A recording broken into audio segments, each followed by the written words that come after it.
6 horas e 28 minutos. O Supremo Tribunal Federal suspendeu hoje a liminar concedida pelo juiz Cláudio Lacombe, do Tribunal Regional Federal de São Paulo, que liberou cruzados novos para Vera Lúcia Mirabelli Redondo. Com essa medida, fica proibida a retirada do dinheiro bloqueado. A decisão é do ministro do STF, Sidney Sanches, e serve de base para o julgamento de outros recursos contra liminares concedidas por juízes de tribunais regionais. Confira agora como ficaram os números finais do mercado financeiro nesta quinta-feira. O dólar no paralelo foi negociado a 294 cruzeiros para a compra e 298 para a venda. O dólar turismo foi comprado a 287 cruzeiros e vendido a 296. O ouro fechou estável, com o grama cotado a 3.330 cruzeiros na Bolsa Mercantil de Futuros. As bolsas de valores voltaram a cair. Em São Paulo, menos 1,4% e no Rio, menos 0,1%.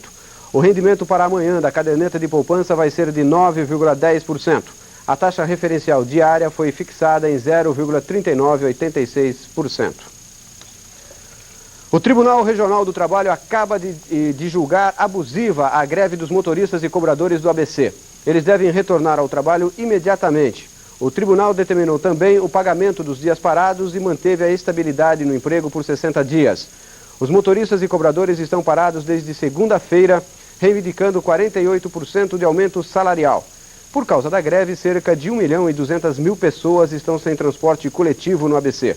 Os motoristas e cobradores fazem nova assembleia logo mais às 7 horas da noite. As 20 administrações regionais de São Paulo permanecem em esquema de emergência em consequência da chuva hoje de madrugada e manhã. As atividades normais foram suspensas e todos os funcionários trabalham no atendimento aos moradores das regiões inundadas. Mesmo depois que a chuva parou, o trânsito próximo às marginais ficou congestionado. Até o final da tarde, o trânsito continuava complicado em São Paulo por causa da chuva que começou a cair ontem à noite e continuou durante toda a manhã. Em alguns pontos da cidade, como o Vale do Anhangabaú e a Avenida Cruzeiro do Sul, ficou tudo inundado. Da mesma forma que em muitos trechos das marginais Pinheiros e Tietê. Aqui, junto à Ponte das Bandeiras, o trânsito ficou interrompido durante horas. A água subiu mais de 1 metro e nem os caminhões conseguiam passar. Vejam só como ficou aquele ali, completamente atolado. No terminal rodoviário do Tietê, os ônibus interestaduais chegaram a sair até com 4 horas de atraso.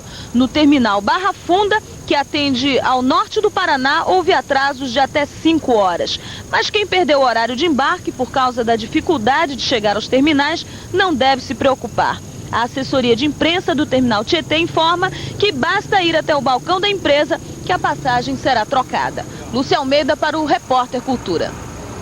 E a repórter Patrícia Pousa sobrevoou agora há pouco os pontos da cidade mais atingidos pela chuva. O helicóptero é da Defesa Civil, que num dia como o de hoje, aqui em São Paulo, tem muito trabalho. Com as chuvas de hoje, o helicóptero da Polícia Civil atendeu a 6 chamados de urgência na cidade.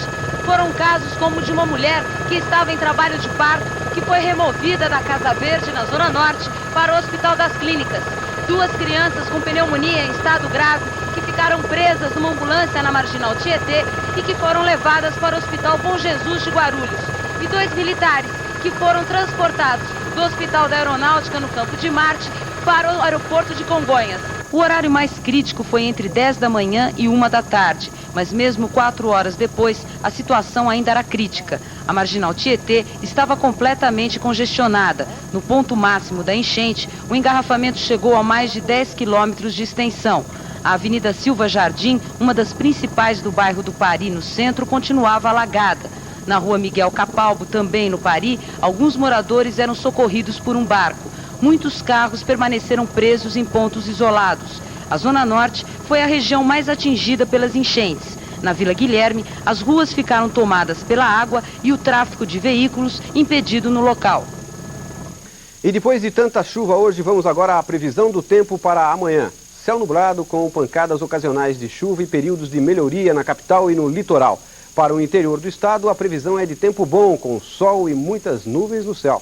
A foto do satélite mostra uma frente fria sobre o Oceano Atlântico atingindo os estados do sul do país, São Paulo e sul do Rio de Janeiro.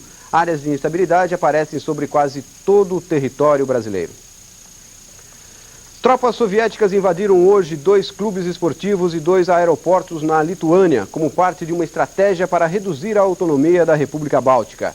Segundo a agência de notícias independente ELTA, os soviéticos também ocuparam 2 hotéis e escolas técnicas em Vilna e em outras 4 cidades lituanas.